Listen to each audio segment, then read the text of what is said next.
Hello family, welcome to our channel. ఈరోజు మనం శ్రీ బాబా కోటేశ్వర్ మందిర్కి వచ్చేసాము. ఇది హైదరాబాద్ మరియు సికింద్రాబాద్ జంట నగరాల్లో ఒక ప్రత్యేకమైన దేవాలయం.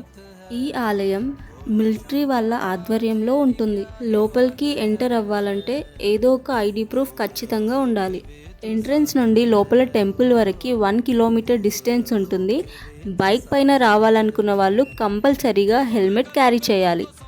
టెంపుల్ ముందు 21 అడుగుల ఎత్తులో ఉన్న శివుని విగ్రహం దర్శనమిస్తుంది. ఈ విగ్రహాన్ని 2022లో నిర్మించారు.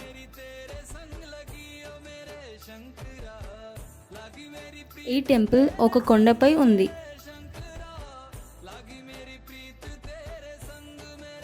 పైకి వెళ్ళే దారిలో చిన్న చిన్న టెంపుల్స్ కూడా ఉన్నాయి. అందులో బాబా టెంపుల్, గణేష టెంపుల్, ఇంకా శివ టెంపుల్ కూడా ఉంది. పైకైతే వచ్చేసాము. చూశారు కదా, టెంపుల్ అయితే చాలా ప్రశాంతంగా ఉంది. ఈ ఆలయ చరిత్ర ఒక శతాబ్దపు నాటిది మరియు 9 లక్షల సంవత్సరాల క్రితం ఏర్పడిన సహజ శివలింగాన్ని సూచించే శివ పురాణంలో ప్రస్తావన ఉంది. ఒకప్పుడు ఈ ప్రాంతంలో స్టోన్ క్వారీ ఉండేదట. కార్మికులు పనిచేస్తున్న సమయంలో ఇక్కడ ఈ శివలింగం కనుగొనబడింది. ఇక్కడున్న శివలింగానికి మనమే స్వయంగా అభిషేకం చేయొచ్చు. ఇక్కడ చాలా ఉపాలయాలు కూడా ఉన్నాయి. ఇక్కడ ఆంజనేయ స్వామి, రాధాకృష్ణ ఇంకా దుర్గామాత దర్శనమిస్తారు. అలాగే నవగ్రహాలు కూడా ఉన్నాయి.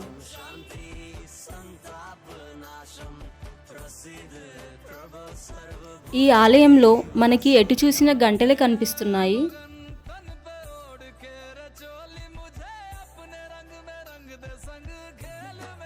ఇక్కడే ఐస్ శివలింగం కూడా ఉందంట. రండి వెళ్ళి చూద్దాం. వీకెండ్స్లో మీ ఫ్యామిలీతో టైం స్పెండ్ చేయాలనుకుంటే ఈ టెంపుల్ని తప్పకుండా విజిట్ చేయండి.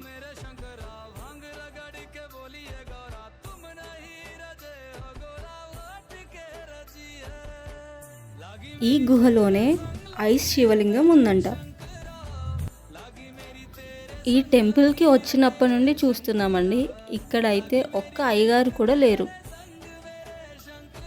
ఈ టెంపుల్ అంతా ఆర్మీ వాళ్ళే చూసుకుంటున్నారు.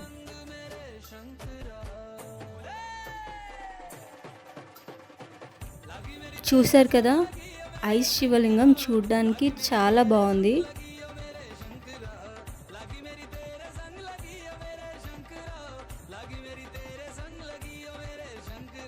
ఈ టెంపుల్ టైమింగ్స్ వచ్చేసి Monday to Saturday morning 6 to 9, మళ్ళీ ఈవినింగ్ 4 to 6 వరకు ఓపెన్ ఉంటుంది. సండే రోజు మాత్రం మార్నింగ్ 6 to 11:30, ఆఫ్టర్నూన్ 3 to 6 వరకు ఓపెన్ ఉంటుంది. ఈ టెంపుల్ లొకేషన్ వచ్చేసి హైదరాబాద్ నుండి 20 కిలోమీటర్స్ బొల్లారంలో ఉంది. మీరు కూడా మీ ఫ్యామిలీతో వచ్చి తప్పకుండా ఈ టెంపుల్ని దర్శించుకోండి. ఇలాంటి మరిన్ని వీడియోస్ కోసం ప్లీజ్ మన ఛానల్ని సబ్స్క్రైబ్ చేసుకోండి.